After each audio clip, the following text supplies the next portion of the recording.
이번 강사는 이기복 교수님으로요. 이기복 교수님은 2020년에 미시간 대학에서 이용락 교수님의 지도로 박사학위를 받고 아마존 웹 서비스 레커니션 팀에서 어플라이드 사이언티스트로 일하셨습니다. 그리고 최근에 연세대학교의 응용통계학과 통계학 및 데이터 사이언스 학과에서 지금 조교수로 재직 중이십니다. 힘찬 박수로 맞이해 주시고요. 좋은 강연 부탁드리겠습니다.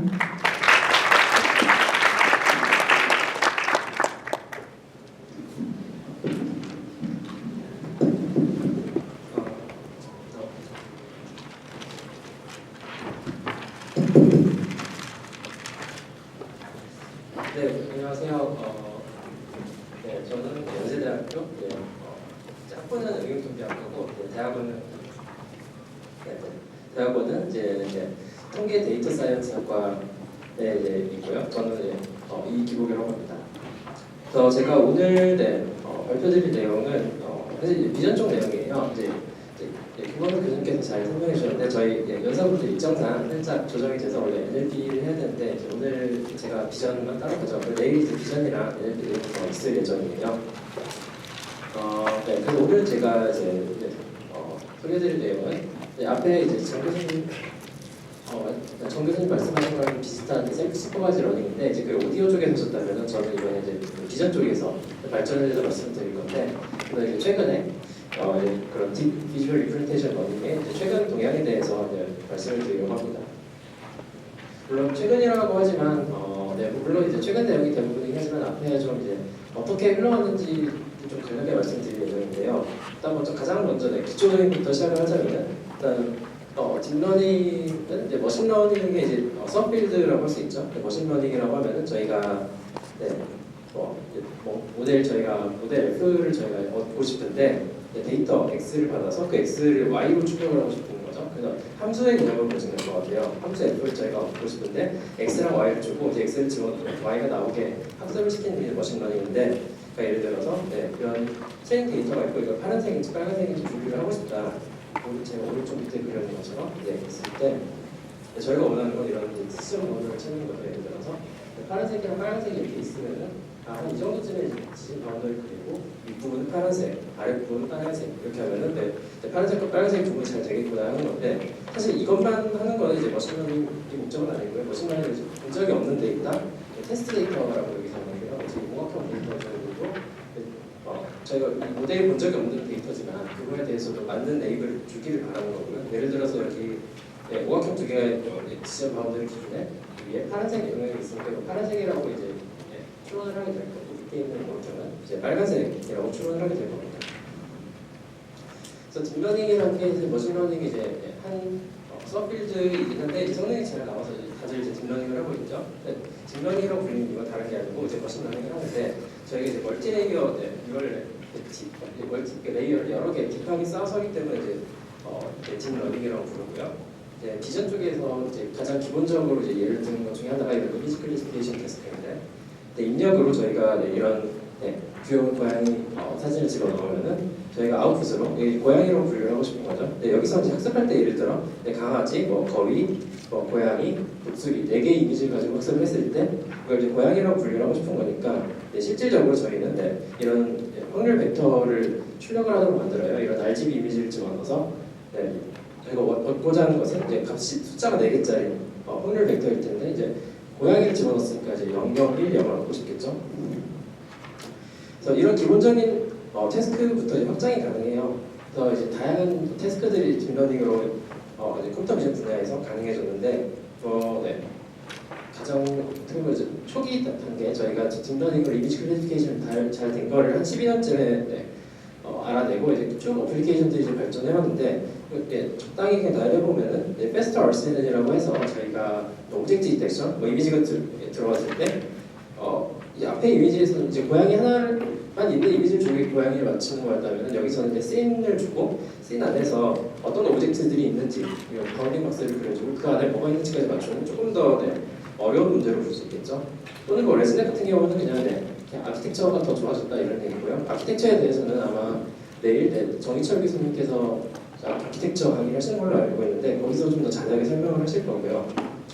그리고 이제 마스터 RCN 같은 경우는 이제 패스트 RCN에서 조금 더 어떻게 보면 나은 거죠. 저희가 이제 박스만 그리는 게 아니고 아예 픽셀 단위로 저희가 레이블을 주고 싶다 그런 개념으로 보시면 될 것 같고, 왼쪽 밑에 보면은 뭐 이미지 이미지를 할 수 있고 뭐 휴먼 포즈 에스티메이션도 할 수 있고, 또는 이제 랭귀지랑 결합을 해서 이미지와 질문을 집어넣었을 때 저희가 이 알고리즘이 이거를 특정 출력을 낼 수 있게 하는 비전 퀘스천 낸서링이라는 태스크도 생각을 해볼 수가 있습니다.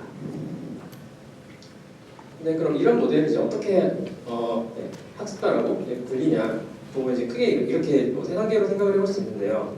일단 처음 저희가 뭘 학습하고 싶은지 컨셉을 정해요. 그러니까 저희가 뭐 예를 들어 이거는 이제 저희가 딥러닝 실험할 때 벤치마크로 많이 쓰는 SQL10 데이터셋인데요. 10개의 이미지 클래스가 있죠. 열플레임부터 트롤까지. 그리고 이제 10개의 컨셉을 이제 일단은 저희가 정하는 거예요. 그게 첫 번째 단계고, 그 두 번째 단계 같은 경우는 저희가 그 컨셉에 해당하는 데이터를 많이 그려 모으는 거죠.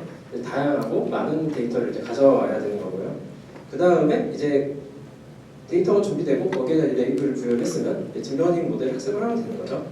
뭐 이런 작은 모델 같은 경우는 이제 요즘 GPU 가지고 있으면 3시간만 해도 될 거고, 또는 뭐 더 큰 데이터셋 이미지인데 또는 더 크고 더 이미지가 많은 데이터셋을 가져왔으면은 수일도 걸릴 수 있고 정말 라지 스케일 모델 몇 달 걸리기도 하고 그렇습니다. 그래서 여기까지 보면 참 좋은 알고리즘인데, 문제는 이렇게 하는 건 사실 굉장히 이제 코스트가 비싸요. 이렇게 하는 게 지금 한국말로 하면 지도학습, 보통 이제 슈퍼바이즈 러닝이라고 부르는 개념에 지금 해당이 되는데, 저희가 이미지를 주고 그 이미지에 해당하는 컨셉을 저희가 그 이미지에 맞게 부여를 하고 그 이미지를 집어넣었을 때 그 컨셉이 나오도록 저희가 딥러닝 모델을 학습을 하는 거죠. 그래서 이제 큐레이션이 필요하다고 하는 거고, 이때 이렇게 된 큰 이제 휴먼 어노테이티드 데이터셋이라고 부르는 건데요. 저희가 일단 로드 데이터를 클린하게 잘 준비를 하고, 이렇게 큐레이션이죠. 이미지를 저희 목적에 맞게 잘 가공을 해놓고 거기에다가 레이블까지 부여를 하는 거. 거기까지 하는 게 저희가 이제 코스트가 많이 든다는 건데요. 지금 이게 앞에 있던 매스카 얼셀은 모델 학습하는 데 필요한 데이터 중에 하나로 보시면 될 것 같아요. 이런 도로에 씬이 있고 거기에 저희가 어디가 도로고 어디가 보도고 어디가 자동차고 어디에 나무 같은 게 있고, 이걸 지금 다 색깔로 이쁘게 다 따놨죠. 이제 이렇게 하는데 보통 한 1.5시간 걸린다고 해요. 근데 이건 차이 데이터 한 장이고 보통 이제 딥러닝 모델은 최소 수천 장, 수만 장, 수백만 장 많이 필요하죠. 그럼 이걸 다 하는데 정말로 많은 시간이 필요한 거고요. 그리고 또 한 가지 문제는 사실 사람은 실수를 하잖아요. 에러 프론하다고 할 수 있는데, 이게 저희가 이제 픽셀 하나하나 단위를 정확하게 하기가 굉장히 어렵겠죠. 그래서 살짝 오차가 있을 수 있고, 또는 레이블을 아예 잘못 매겼으면 요만큼 저희가 이제 자동차 하나 이쁘게 따놓고 여기 나무라고 레이블을 잘못 붙였다든지, 근데 이게 데이터가 너무 많아서 저희가 일일이 검증을 실패했다든지 그러면 잘못된 데이터를 주게 되겠죠.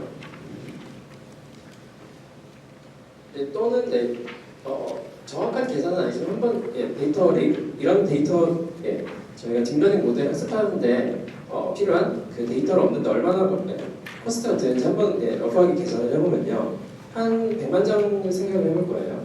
사실 이 100만 장이 저희가 딥러닝 모델이 알렉스넷이 한 2012년에 나왔고, 그때 기준으로 100만 장이면 굉장히 큰 데이터셋이었는데, 요즘 기준으로는 사실 그렇게 큰 데이터셋은 아니고 작거나 한 중간 정도, 한 이 정도로 얘기할 수 있는 데이터셋인데, 이거를 나름 숙련된 사람이 이제 레이블을 줘서 한 10초 걸린다고 해봐요. 그러면 1시간에 한 3,600 되는 거고, 그리고 저희가 돈을 얼마 안 준다고 생각을 해봐요. 한 10,000원? 한 최저시급 정도 되겠죠?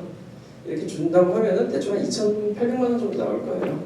이렇게 해서 그렇게 나쁘지 않은 것 같은데, 물론 개인적인 부담이 되겠지만 한 연구소나 학교 다니면서 괜찮지 않을까 생각할 수 있을 텐데, 물론 이건 정말로 순수하게 딱 그만큼 딱 이만큼만 걸린다고 계산하는 건 그럴 리는 없겠죠. 그러니까 저희가 예를 들어서 이제 복지도 고려를 해야 되고 세금도 고려해야 되고, 보통은 저희가 개인한테 바로 주는 게 아니고 이거를 크라우드소싱, 그러니까 제가 이제 아마존에서 글을 쓰는데 아마존에 아마존에서도 그런 걸 이제 매칭을 해주는 서비스가 있어서, 그런 서비스가 있으면 서비스 비도 내야 될 거고, 이제 여러 가지 이제 문제가 있습니다. 그래서 이것까지 다 생각하면 사실 이거 한 3배 이상 금방 넘어갈 수 있어요. 그러면 거의 한 1억까지 갈 수 있겠죠. 근데 이건 사실 1억이 걸리는 게 이런 작거나 중간 사이즈가 1억이 걸린다는 소리고요. 이제 1 빌리언 한 10억 정도 되는 거죠. 이 정도 되면 이제 저희가 큰 이미지 데이터셋이라고 불러요. 요즘 2023년 돼서는 이거는 이거랑 이걸 비교해 보면 그냥 1000배 늘어난 거죠. 그래서 이게 280억이에요. 많이 비싸죠. 이제 이 정도 돈을 이제 투자를 회사나 그룹이나 기업이 있나 하면 이제 여기서부터는 좀 한계에 다다르는 거죠. 너무 돈이 많이 드는 거예요. 다시 말씀드리면 이건 정말로 기본적인 금액만 계산한 거고요. 이제 여기다가 추가로 더 들어간 비용들 전부 다 고려하면 몇 배는 또 꼼탱이가 될 거기 때문에 훨씬 많은 돈이 됩니다. 그래서 이제 저희가 큰 데이터까지는 어떻게 데이터 자체까지 준비할 수 있겠는데 어노테이션까지 하는 건 좀 무리다. 그리고 또 큐레이션 하는 것도 마찬가지이기도 하겠지만 어쨌든 이런 저희가 앞에서 말씀드렸던 그런 딥러닝을 하는 그런 스텝을 밟아가는 과정에서 너무 이제 비용이 많이 든다 이제 그런 거죠.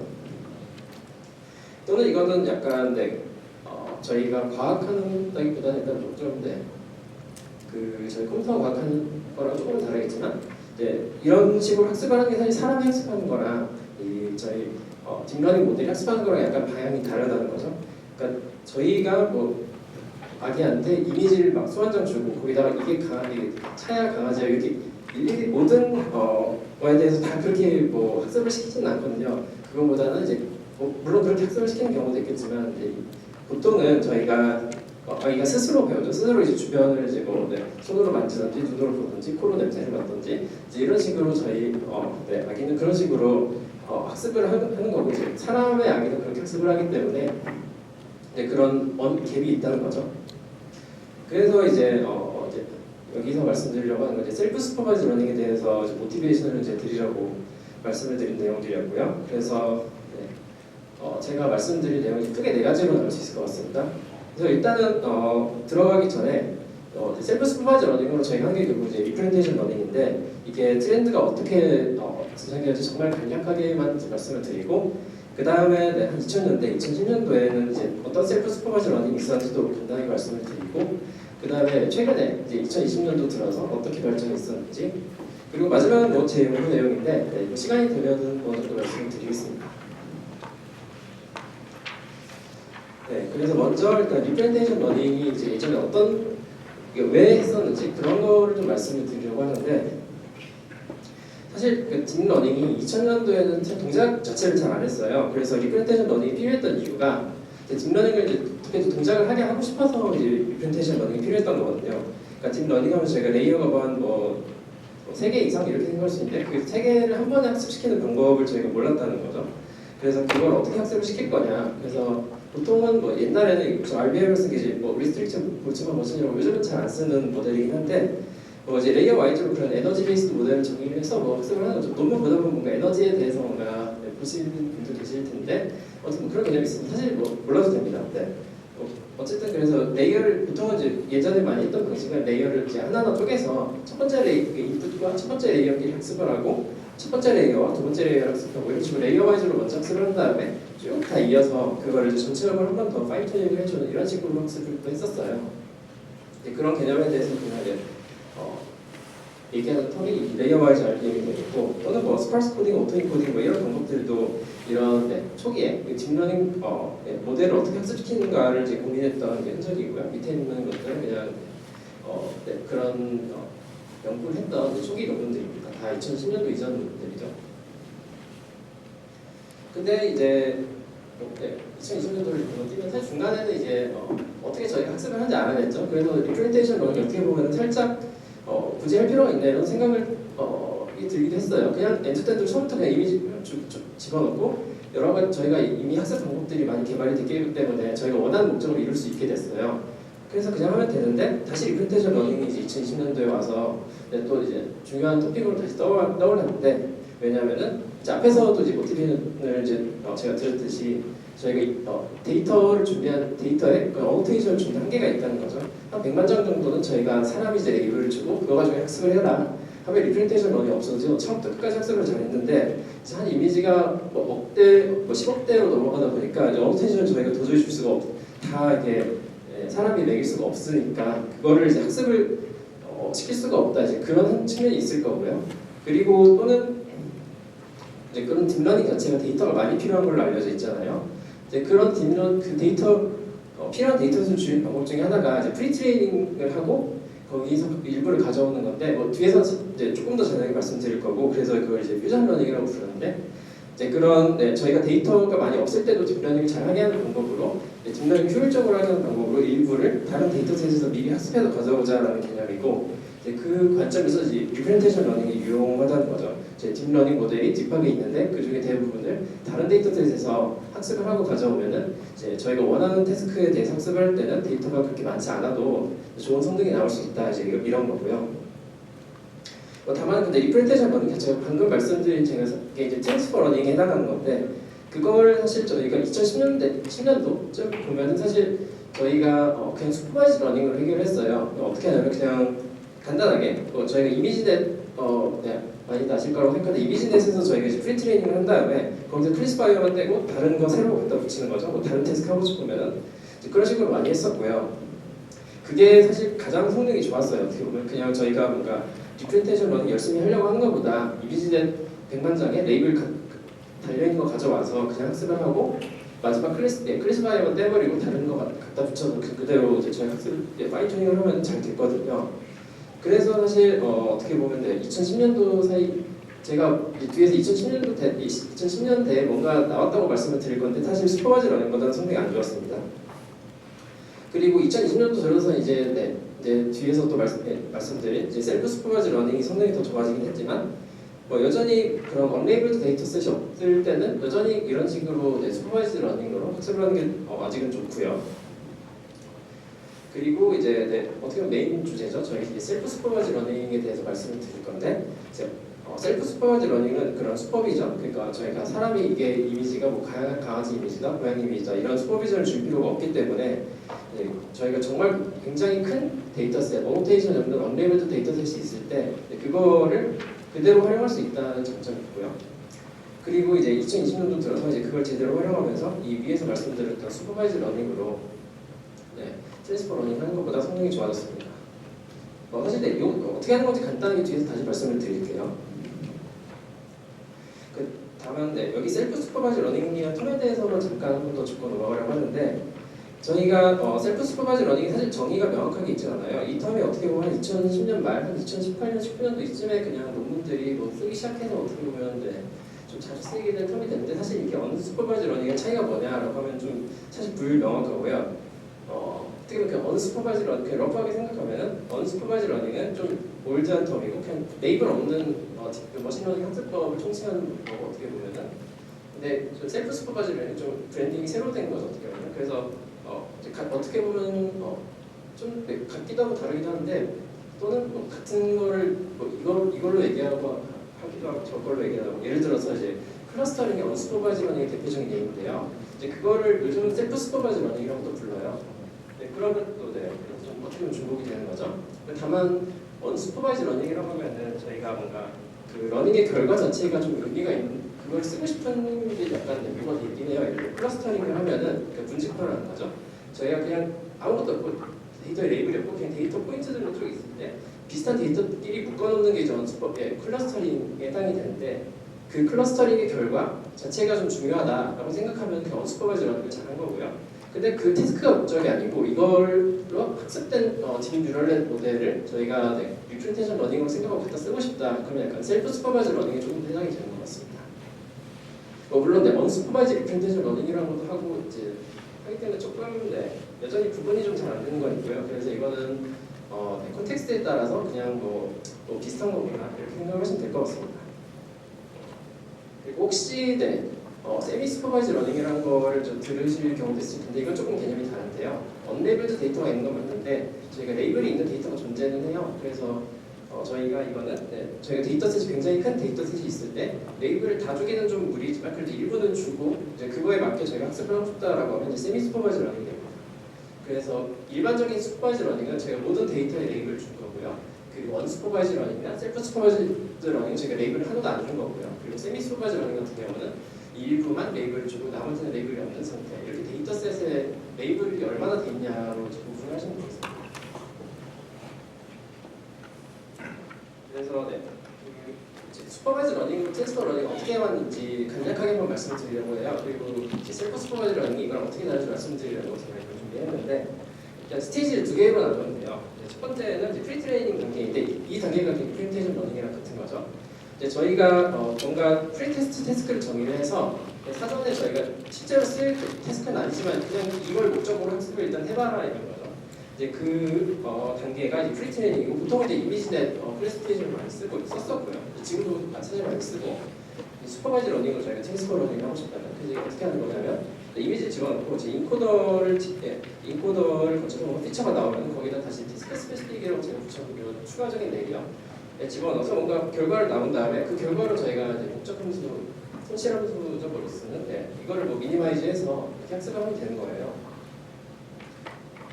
뭐 이거는 보통 이제 요즘 딥러닝에서 이제 리니어 클래시파이어를 쓰죠. 그러니까 그냥 리니어 클래시파이어를 여기 집어넣는 경우가 많은데 이렇게 해놓고 빨간 부분은 저희가 스테이지 2에서는 이제 버리는 거예요. 그래서 이 인코더만 남기고 이 인코더를 저희가 그대로 갖다 쓰든 아니면 살짝 파인 튜닝을 하든 하는 게 이제 트랜스퍼 러닝에 해당이 될 텐데 새로운 태스크를 가져오는 거죠. 프리티스 태스크와는 다른 그래가지고 다운스트림 태스크라고 부르고 그걸 하기 위해서 뭐 리니어 클래시파이어를 새로 붙여도 되고 케인 ES 네이버드를 계산을 해도 되고 파인 튜닝을 해도 되고 또는 또 복잡한 오브젝트 디텍션이나 세면틱 세그멘테이션 하고 싶으면 그거에 맞는 헤드를 달아주면 되는 거예요. 아무튼 이런 두 단계로 말씀드리면은 그러니까 딥러닝 모델이 있으면은 그걸로 먼저 일단 프리테스트 태스크 가지고 학습을 한 다음에요. 이 일부를 저희가 잘라내고 나머지 부분을 이제 인코더로 삼아서 그 인코더에다 새로운 헤드를 달든 그대로 쓰든 해서 이제 하는 게 트랜스퍼 러닝에 해당이 됩니다. 그럼 이제 이게 셀프 슈퍼바이즈 러닝이랑 어떻게 다르냐? 보면 사실 차이가 그림에서 차이가 없어요. 그래서 뭐 어떻게 다른가 이렇게 보면은 텍스트가 좀 바뀌었죠. 근데 여기서는 제가 이제 이미지넷 클래시피케이션을 쓴다고 했는데 셀프 슈퍼바이즈 러닝 같은 경우는 슈퍼바이즈에 없는 태스크를 저희가 정의해서 쓰는 거죠. 그래서 사실 제가 이 태스크 스페시픽을 조금 제너럴하게 써놓은 게 이 헤드를 어떻게 정의하냐, 태스크를 어떻게 정의하냐에 따라서만 바뀌는 건지 사실 이 프레임 또는 이 파이프라인에 큰 차이가 없기 때문에 이렇게 표현을 해봤고요. 그래서 이 태스크를 어떻게 정의할 거냐. 이제 앞 슬라이드 슈퍼바이즈 러닝에서 저희가 이미지넷 데이터를 가져왔으니까 이게 뭐 강아지인지 고양이인지 뭐 비행기 이미지인지 다 레이블이 주어졌으니까 그 레이블에 맞게 아웃풋이 나오도록 학습하면 돼요. 근데 셀프 슈퍼바이즈 러닝 같은 경우는 그런 게 없거든요. 그래서 이걸 어떻게 정의할 거냐, 무엇을 목적으로 학습할 거냐에 따라서 이제 저희 인코더에 학습하는 그 리프레젠테이션의 퀄리티가 결정이 될 거고요. 그래서 이 태스크를 뭘로 정의할지가 어떻게 보면은 상당히 중요한 연구 주제라고 할 수 있겠습니다. 그래서 이렇게 두 개를 비교했을 때 저희가 이제 셀프 슈퍼바이즈 러닝을 통해서 하고 싶은 거는 프리트레이닝을 하고 트랜스퍼 러닝을 하죠. 이게 저희가 뭔가 앞에서 보여준 슈퍼바이즈 러닝보다 잘하고 싶은 거예요. 물론 이게 이제 한 2019년도까지는 사실 슈퍼바이즈 러닝이 더 좋았는데 이제 한 2020년도쯤 들어가서부터 이제 셀프 슈퍼바이즈 러닝이 좀 더 성능이 좋게 되면서 이쪽 연구가 활발히 진행되고 있습니다. 그래서 뒤에는 제가 사실 자료를 준비하면서 셀프 슈퍼바이즈 러닝 튜토리얼을 제가 좀 참고를 했는데 재밌는 이미지를 넣어놨더라고요. 그래서 가져왔는데 가라데 키즈라는 영화가 있고 사실 영화가 저보다 나이가 많아서 저는 잘 모르는데 이런 게 있습니다. 보면은 이런 게 있을 때요. 이 영화에서 그러니까 이제 선생이 있고 학생이 있는데 어떻게 보면 선생이 이제 딥러닝 프랙티셔너에 해당이 되고 그러니까 이 딥러닝 모델을 디자인하는 사람으로 볼 수 있죠. 그리고 스튜던트 자체가 딥러닝 모델이 되는 거고요. 그래서 이 모델을 어떻게 학습시킬 거냐. 일단 그런 저희가 이제 가라데가 일단 목적이니까 가라데를 하기 위해서 프리틱스 태스크를 주고 그걸 통해서 이제 머슬 메모리, 이제 가라데는 이제 극두기니까 머슬 메모리를 학습을 시켜야 되는데 이런 식으로 하는 거죠. 보면 직접적으로 관련이 없어 보이는 이제 태스크들이에요. 바닥을 닦고 어디 페인트 칠하고 자동차를 닦는 뭘 하는데 그래서 이게 이제 이런 뭔가 일상적인 그런 잡일 활동들을 프리텍스 태스크라고 한다면은 이제 가라데를 학습하는 거는 다운스트림 태스크가 되는 거죠. 그래서 일단은 이런 식으로 일상생활의 그런 잡일을 통해서 일단 학습을 시키는 거예요. 그 다음에 스테이지 2에서 이제 가라데를 빠르게 학습을 잘 할 수 있는 거죠. 그래서 이렇게 두 단계로 이제 셀프 슈퍼바이즈 러닝을 하고 이제 이벨리에이션까지 잘 되는지 평가하는 부분까지 두 단계로 나눠주셨습니다. 네, 그래서 이제 저희가 일단은 셀프 슈퍼바이즈 러닝에 쓸 수 있는 프랙티스 태스크가 먼저 볼 거예요. 슈퍼바이즈 러닝 같은 경우는 말씀드렸듯이 뭐 이미지 클래시피케이션 그냥 많이 있고요. 이제 셀프 슈퍼바이즈 러닝 같은 경우는 크게 이제 세 종류로 나눌 수 있는데 제너러티브 모델, 디스크리미티브 모델 또는 이제 멀티모달리티 활용 이렇게 생각해 볼 수 있는데 제너러티브 같은 경우는 저희가 뭔가 인풋 시그널의 인풋 그 일부 또는 전부를 가져와서 나머지 프리딕션하는 걸 볼 수 있어요. 이제 뭐가 있는지 이제 뒤에서 또 다시 말씀을 드릴 건데 오토인코딩은 자기 인풋을 그대로 다시 추측하는 거, 오토리그레션은 미래의 값을 추론하는 거, 걔는 제너러티브 모델 오토인코딩이랑 비슷하죠. 인페인팅이나 폴라라이제이션은 그 이미지 같은 거 일부 정보만 가지고 나머지를 메꾸는 이런 건데 뒤에서 다시 한번 볼 겁니다. 그리고 디스크리미티브 같은 경우는 저희가 그러니까 인풋 시그널에 대해서 저희가 분류를 하고 싶은 거예요. 클러스터링 같은 뭔가 좀 유용한 정보를 출처하고 싶은 건데 이것도 뭐가 있는지 뒤에서 더 좀 자세하게 말씀을 드리겠습니다. 그리고 멀티모달 같은 경우도 이제 이 강연 오늘 강연 이 강의 같은 경우처럼 기존 내용이긴 하지만 다른 도메인과도 결합할 수 있거든요. 그 앞에 이제 정 교수님도 그러는데 그 사운드 그런 오디오 스피치랑 약간 비디오에서 약간 그런 거 가져오는 걸 했었죠. 그런 쪽이 좀 해당이 되고 저는 제가 가져온 이게 좀 랭귀지 NLP 쪽이긴 한데 아무튼 이런 식으로 비전 데이터만 있다면 비전 데이터만 활용하는 게 아니고 다른 데이터도 같이 활용을 해서 저희가 셀프 슈퍼바이즈 러닝을 할 수 있습니다. 네, 그래서 저희가 일단은 고전 기법이 뭐가 있었는지 20년밖에 안 됐기 때문에 이게 고전이라고 하기 뭐하지만 이제 상대적으로 고전이죠. 좀 옛날에 뭐가 있었는지 한번 볼 거예요. 그리고 사실 이때쯤에 있던 거를 저희가 굳이 알아야 되냐 생각할 수도 있을 텐데 이때 거를 다시 가져와서 최근에 또 잘 되고 있거든요. 그래서 이거는 한번 말씀을 드리는 게 좋겠다 싶어서 일단 2000년도부터 저희가 한번 시작을 해보겠습니다. 그래서 먼저 이제 오토 인코딩이 가장 어떻게 보면은 쉽게 생각할 수 있는 방법인데요. 그냥 인풋 가져오면 인풋 그대로 이제 복원할 수 있는 이제 그런 태스크를 생각을 하는 거예요. 이런데 고양이 이미지가 들어왔으면 저희가 이거를 딥뉴럴에서 거쳐서 뭔가 피처를 특징을 추출을 하고 그 특징을 다시 집어넣어서 똑같은 이미지를 출력을 하고 싶은 거죠. 물론 이렇게 보면 저희가 예를 들어 RGB 이미지가 있었으면 그 RGB 이미지랑 똑같은 값을 그대로 저장해서 그대로 출력하면 의미가 없겠죠. 그래서 보통 하는 게 중간에 히든 레이어 같은 경우는 이제 인풋보다는 디멘셔널리티가 좀 작게 만들죠. 예를 들어 이미지 저희가 예를 들어 한 100차원 벡터 10x 10이어서 100차원 벡터였다고 하면 히든 레이어는 한 10차원만 준다든지 해서 저희가 디멘션을 좀 줄여가지고 좀 트리비얼한 솔루션을 피하는 쪽으로 이제 모델링을 하는데 어쨌든 이런 게 이제 오토 인코딩이 될 거고 보통은 이제 웰트로스를 쓸 수 있겠죠. 예를 들어서 입력 이미지와 아웃풋 이미지의 그 픽셀 값들의 이제 차이를 저희가 다 일일이 계산을 해서 이제 그 차이가 없게 학습을 하면은 이제 그게 오토 인코딩이 되겠습니다. 물론 이건 굉장히 간단한 컨셉이 이런 거고 실제로 이렇게 나왔고요. 이제 아까 앞에서 스파스 인코딩 스파스 코딩에 대해서 말씀을 드렸는데 비슷하게 스파스 오토 인코더를 생각해 볼 수 있는데 이거 같은 경우는 저희가 히든 레이어의 대부분이 쓰이는 게 아니고 일부만 한 컨셉에 대해서는 일부 피처만 이제 쓰일 것이다 이렇게 생각을 한 거예요. 그냥 러프하게 생각하면 강아지가 있고 고양이가 있고 그걸 한 번에 인코딩 하고 싶다고 쓸 때 고양이의 특징이 있고 강아지의 특징이 있을 거잖아요. 근데 그러면은 모든 디멘전을 다 쓰는 게 아니고 고양이는 특정 디멘전 예를 들어 세 번째, 일곱 번째 디멘전만 쓰고 강아지는 두 번째, 여섯 번째 디멘전만 쓰고 다른 컨셉이 들어가면 다른 컨셉은 그 다른 디멘전만 쓰고 이런 식으로 있을 거다라고 좀 생각을 하고 좀 컨스트레인트를 주는 거죠. 보통 이런 에러도를 많이 쓰는데 이제 이런 식으로 저희가 이 피처 벡터에 0이 많게 좀 페널티를 주면은 스파스 오토 인코딩을 하는 걸로 볼 수 있습니다.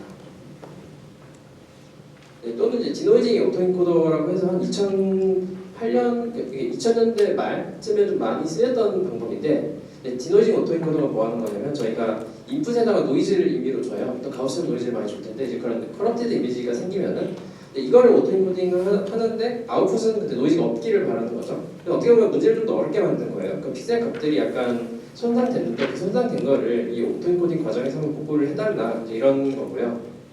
이게 이 당시에는 꽤 좋은 결과가 나왔어서 네, 이렇게 결과가 나오고 제가 뒤에서 비슷한 메소드를 다시 한번 말씀드릴 건데 사실 이게 그래도 조금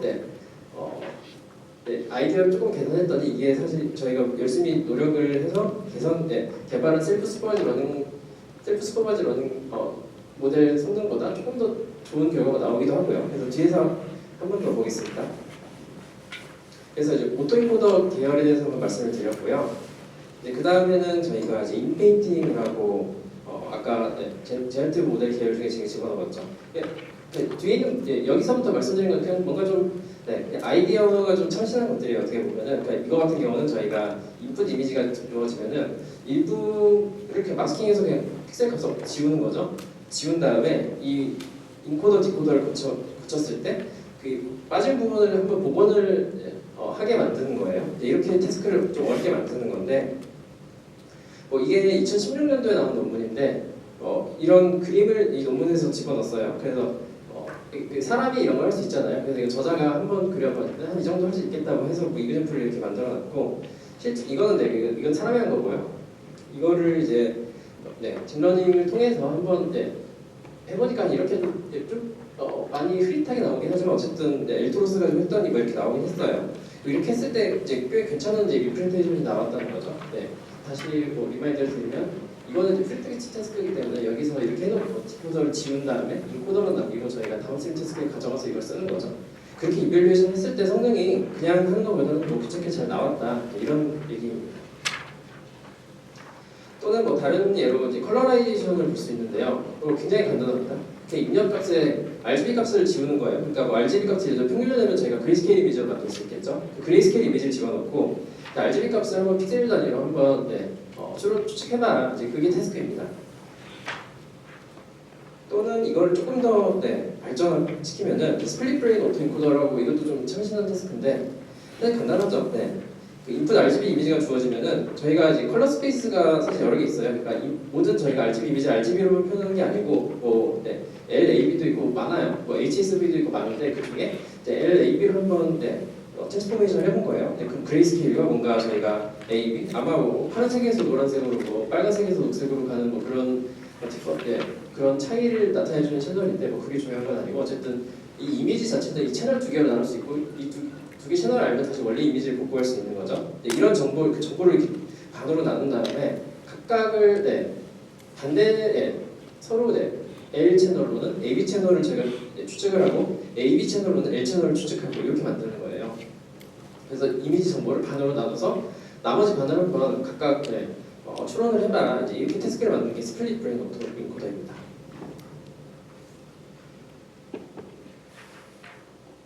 또는 여기서부터 이제 디스크리미네이트 태스크로 넘어갈 건데 이것도 상당히 재밌는 태스크예요. 이제 컨텍스트 프레딕션이라는 건데 이거는 약간 퍼즐 맞추는 개념으로 보시면 될 것 같은데요. 그러니까 이미지에 저희가 이렇게 예를 들어 앵커로 이렇게 고양이 가운데를 한번 그러니까 이미지에 패치를 하나 잘라내서 가져온 크랍을해서 가져온다고 생각해봐요. 그 다음에 그러면 이 패치 기준으로 8방향의 위치에 이제 어떤 패치를 가져와도 이 8방향 중에 한 방향이 있을 텐데 그 임의로 패치를 잘라와서 이게 상대적으로 어느 위치에 있었는지를 맞추는 거예요. 예를 들어서 저희가 여기 가운데 고양이 이미지에 고양이 얼굴의 정 가운데를 가져오고 그리고 이거 3번 위치에 있는 거 여기 오른쪽 고양이 기준으로 왼쪽 귀죠. 이 왼쪽 귀를 잘라서 가져와서 이 두 개를 입력으로 집어넣고 이 두 개의 관계가 뭐냐라고 물어보는 거죠. 그러면 저희가 이 고양이 얼굴 가운데 기준으로는 여기 3번 위치에 있었으니까 이 모델은 이제 이걸 3이라고 이제 답을 내야 되는 거고요. 이제 이런 식으로 저희가 레이블이 8개짜리 태스크를 만들 수 있는 거죠. 물론 다시 말씀드려요. 여기서 이미지 저희가 최초는 이미지만 주어져 있었어요. 그래서 타겟이 없었는데 저희가 타겟을 임의로 만든 거죠. 패치를 2장을 잘라내서 그 두 개의 관계를 정의를 하는데 저희가 파일 방위를 생각할 수 있으니까 클래스가 8개짜리 태스크를 저희가 그냥 이미지만 가지고 새로 만든 거죠. 그리고 여기에 이제 사람의 노력이 필요가 없고요. 그냥 저희가 잘라낼 때 이미 정보가 다 주어지기 때문에 그래서 이런 식으로도 이제 셀프 슈퍼바이즈 러닝이 가능합니다. 이걸 조금 더 발전시킨 게 이제 직소 퍼즐 푸는 문제인데요. 이거는 그러니까 9개를 다 활용하는 거죠. 그러니까 이미지 크롭을 하고 이제 부등분을 다음에 이 패치를 랜덤하게 섞는 거예요. 그러니까 원래는 이제 순서가 있겠죠. 1, 2, 3, 4, 5, 6, 7, 8, 9 있으면은 랜덤하게 섞어놓고 이게 원래 맞는 오더가 뭔지를 한번 추론을 해보는 거죠. 이 패치들의 원래 순서가 뭐냐. 물론 지금 패치가 9개 있으면 이게 9팩토리얼 개가 있고 굉장히 많기 때문에 그 클래스 숫자가 너무 많아져서 그렇게 학습이 잘 안 되고요. 근데 실제적으로 구현할 때는 그 중에 후보 한 64개 정도였던 것 같아요 아마. 그 일부의 후보만 그 가능성을 모든 9팩토리얼 개를 다 하는 게 아니고 그 중에 일부만 따서 이 중에 하나일 거다라고 생각을 하고 그 중에 맞춰라 이제 이런 식으로 테스트를 이제 만듭니다.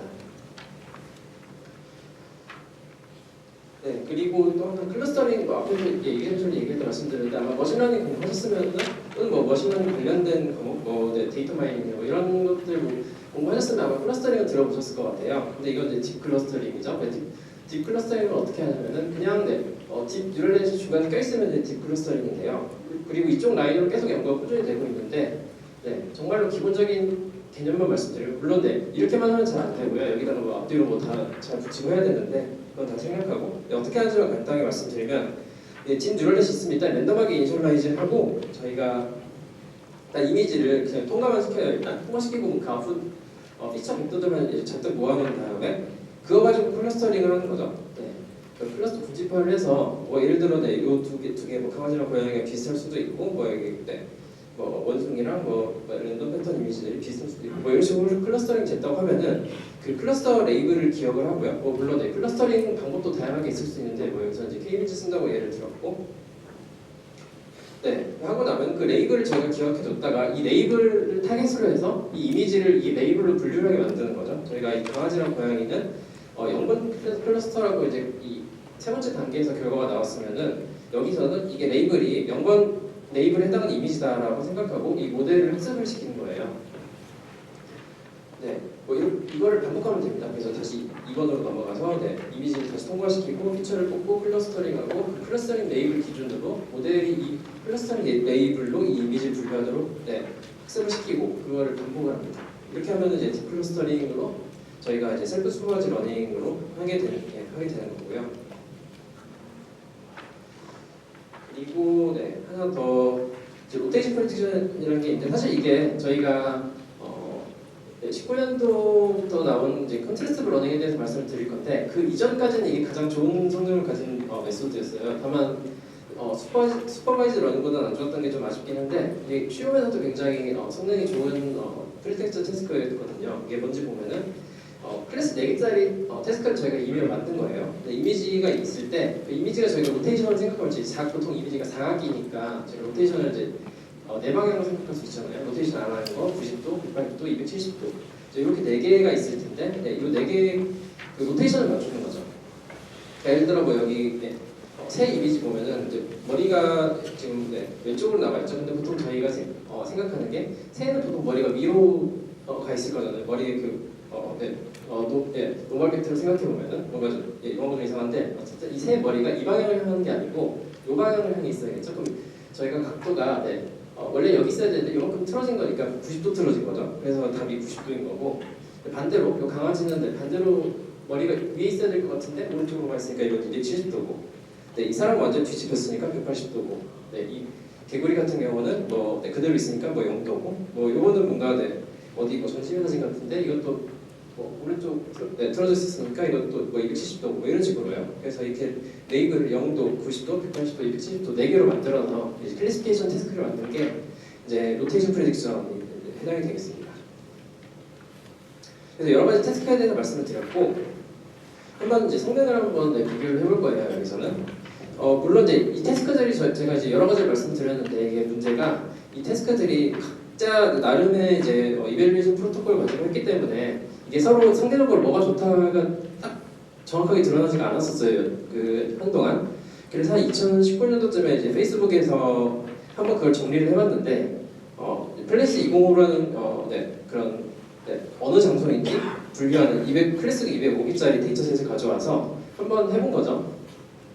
그래서 이거를 이제 이미지를 가지고 프리트레이닝을 한 다음에 한번 이거를 저희가 아마 파인튜닝을 했을지 리니어 클래시피케이션을 했을지는 여기 제가 리니어 클래시피케이션을 썼으니까 리니어 클래시피케이션을 했을 텐데 어쨌든 프리텍스트는 이미지 대 데이터 가지고 뭔가 하는 거 그리고 다운스트림 태스크는 플레이스 205 클래시피케이션 이렇게 했을 때 성능이 어떻게 나오는지 봤는데 일단은 보면은 네, 랜덤 이니셜라이제이션하고 아무것도 안 하고 그냥 랜덤 이니셜라이제이션 된 걸 그대로 고정하고 저희가 이제 플레이스 205 분류만 시켜보니까 16.6%밖에 안 나왔고요.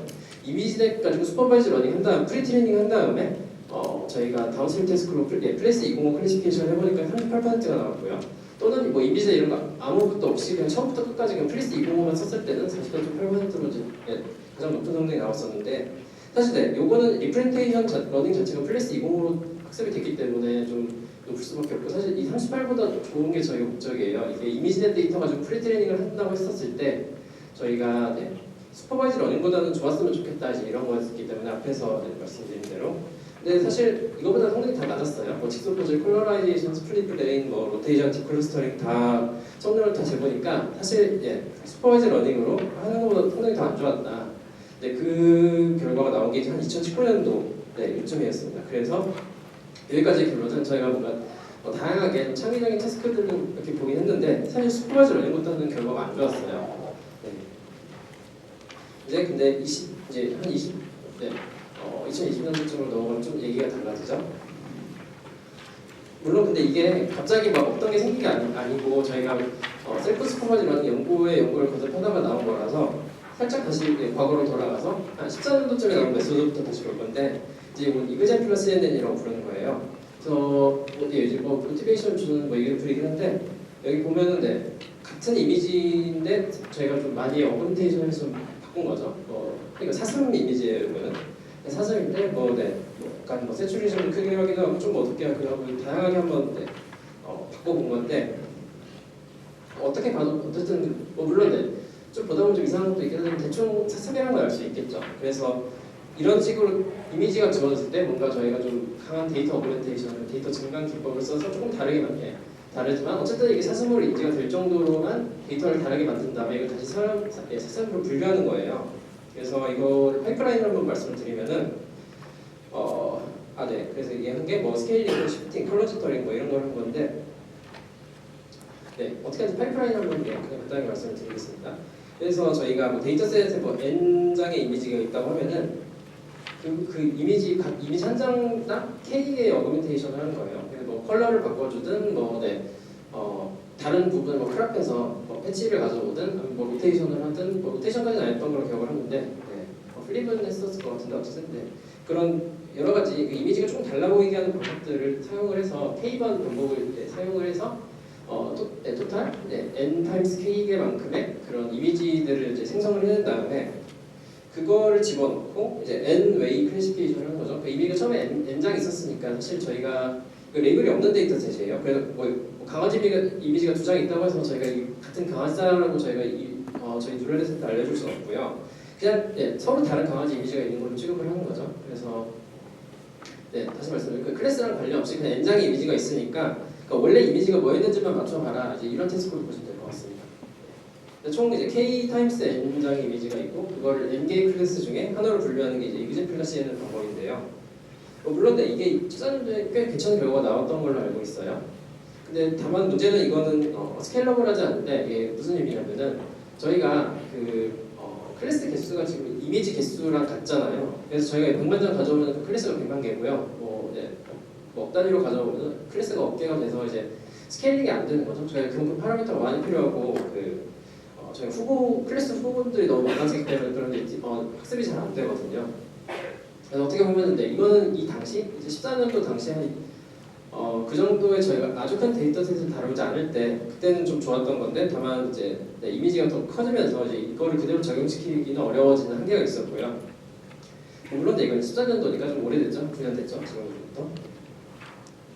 그래서 여기서 이제 컨트레스브 러닝이라는 게 있고 사실 어떤 개념은 아닌데 이거를 한번 활용을 한 거죠. 이그젠 플러스 CNN을 조금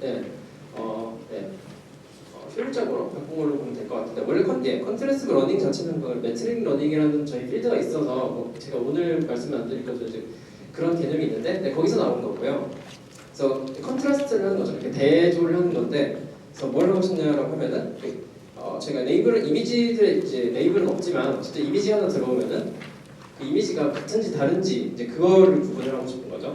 예를 들어 이런 식으로 이제 여기 파일을 뉴럴넷이라고 하면은 x가 이미지라고 하면은 각각 이미지를 그런 뉴럴에서 집어넣어서 피처가 나오면 그 피처 간의 디스턴스를 재서 같은 이미지면은 미니마이즈하고 다른 이미지는 맥시마이즈하고 이런 식으로 생각을 할 수 있어요.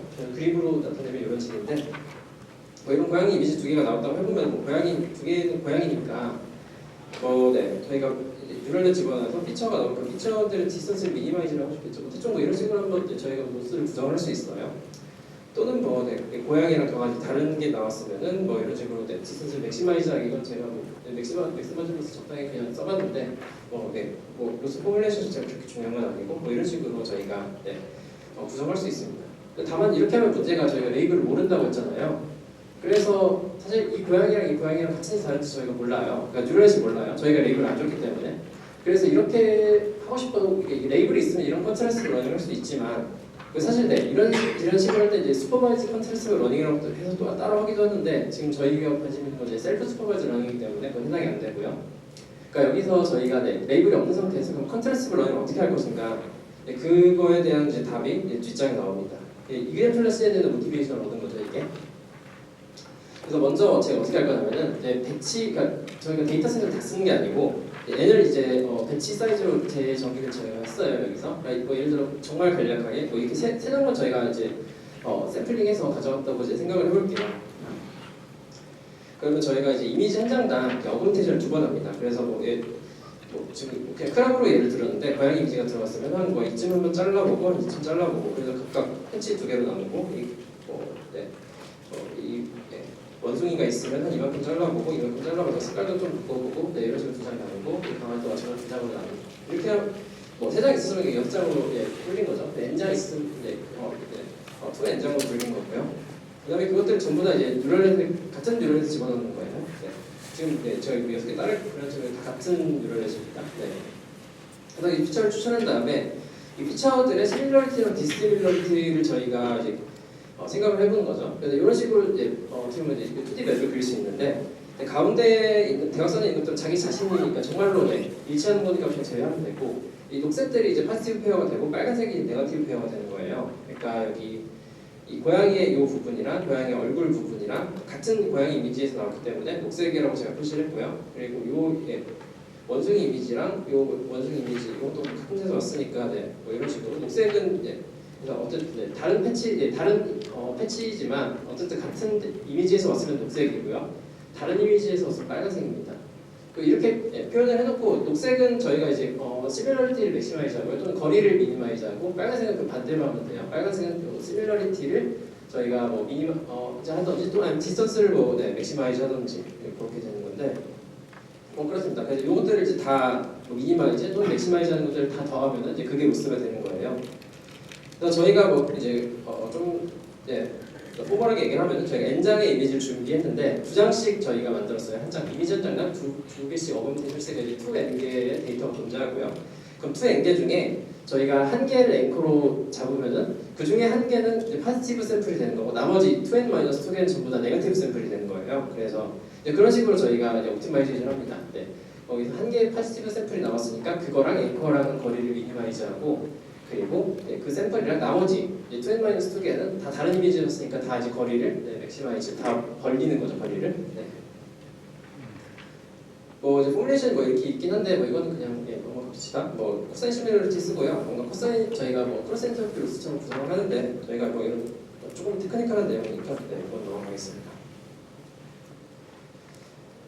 근데 이렇게 하면 사실 굉장히 쉬운 건데 사실 이렇게만 하면 사실 성능이 잘 안 나오고요. 여기다가 뭔가 더 플러스 알파를 해야 되는데 이제 싱클리어라는 논문이 있어요. 그래서 이게 구글에서 2020년도에 나온 논문이고 어떻게 보면 이게 셀프 슈퍼바이즈 러닝의 약간 그런 컴퓨터 비전 쪽에서 마일스톤에 해당되는 굉장히 중요한 논문인데 사실 근데 테크니컬한 것들이 좀 그렇게 많지는 않습니다. 어떻게 보면 굉장히 간단한데 이 논문이 한 개 2개예요. 지금 여기다가 안 적어놓은 거 하나는 이제 배치 사이즈를 크게 키운 거고요. GPU를 굉장히 많이 패럴렐하게 썼다 한 256개 쓴 걸로 제가 알고 있는데 그게 하나 있고 다른 하나는 이제 데이터 어그멘테이션이 중요하다예요. 그래서 데이터 어그멘테이션이 제가 지금 왼쪽에다 좀 예를 들어놨는데 원래 이미지가 있을 때 일부를 저희가 잘라서 리사이즈를 한다든지 플립까지 한다든지 색깔을 약간 그레이스케일로 만든다든지 녹색 조금 더 녹색을 강화한다든지 로테이션도 하고 심하게는 컷아웃이라고 해서 이미지 일부를 아예 잘라내고 픽셀 없는 걸로 생각하고 집어넣는다든지 가우시안 노이즈, 뭐 가우시안 블러 또는 아예 이제 소벨 필터링이라고 저희가 고전 컴퓨터 비즈에서 쓰는 엣지 디텍션, 그러니까 여기 이미지에서 그런 엣지가 어디 있는지 추출하기 위해서 뭔가 필터링하는 게 있는데 그것까지 적용해서 좀 이제 뭔가 뭐 아트처럼 진짜 뭔가 그 예술처럼 되는데 이런 거를 뭐 하기도 하고 이런 식으로 어그멘테이션을 생각해볼 수 있는데 이것들을 각각 해보고 또 페어도 생각해본 거예요. 저희가 어그멘테이션을 한 개만 할 필요는 없잖아요. 어그멘테이션 여러 개 할 수도 있잖아요. 크롭도 하고 컬러 스토링도 하고 여러 개를 할 수 있으니까 그 조합을 다 한번 해본 거예요. 그래서 여기 보면은 오른쪽 그림이 그 조합에 대한 결과거든요. 지금 7개의 데이터 어그멘테이션 종류를 준비해서 이제 다 조합을 생각하면 이제 49개가 존재하겠죠. 그 49개를 일일이 다 해본 거예요. 다 해보니까 크랍을 이게 사실 보면은 이게 시메트리까지는 않은 게 예.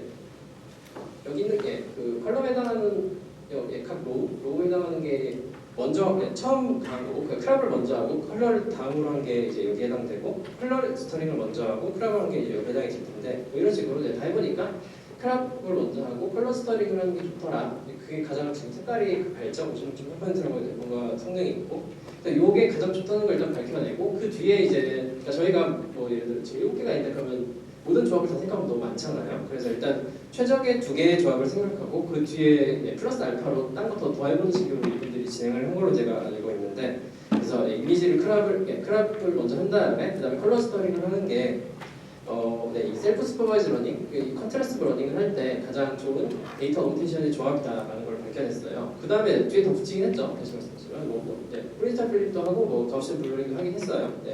일단은 이 2개가 조합이 가장 좋고 그 뒤에 뭔가 더 갖다 붙이면 조금 더 도와줄 수 있다 이제 이런 식으로 얘기하는 거고요.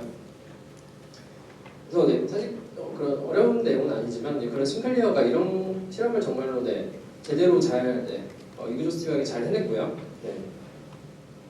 그 뒤로 뭔가 발전이 더 있었는데 사실 이거에 대해서 제가 뭐 말씀을 드릴 건 아닌 것 같고 이거 좀 많이 테크니컬한 내용이어서 그러니까 싱클리어 말고도 비슷한 그런 컨트라스트 러닝 또는 약간 컨트라스트 러닝이 이제 네거티브 샘플이 있어야 되잖아요. 그러니까 컨트라스트를 해야 되니까 앵커 기준으로 포지티브 샘플이라는 거리를 미니마이즈하고 그리고 네거티브 샘플이라는 거리를 맥시마이즈하고 약간 이런 게 있어야 되는데 그 네거티브 샘플이 있는 게 조금 불만이다 또는 뭐 좋은 네거티브 샘플을 찾는 게 너무 어렵다 해서 조금 바꾼 게 이제 리컨스트럭션으로 바꾼 게 밑에 2개고 뭐 이런 게 있는데 이것들은 좀 내용이 좀 이걸 제대로 저희가 다루려면 좀 오래 걸리니까 이건 좀 스킵을 할 건데요. 뭐 간단히 말씀드리면 그냥 싱클리어랑 오픈 컨트라스트 러닝, 뷰얼이랑 심사임 이건 피처 리컨스트럭션 계열에 해당이 되고 사실은 모코가 싱클리어보다 2달 정도 먼저 나오겠습니다. 그래서 싱클리어는 구글에서 나왔고 모코는 페이스북에서 나왔고 모코가 조금 더 먼저 나오긴 했는데 아무래도 싱클리어가 좀 더 세팅이 간단하고 뭐 여러 가지 뭔가 그런 광고하기 좋은 요소가 있었나 봐요. 그래서 뭔가 좀 싱클리어가 좀 더 대표적인 이제 메소드로 좀 예로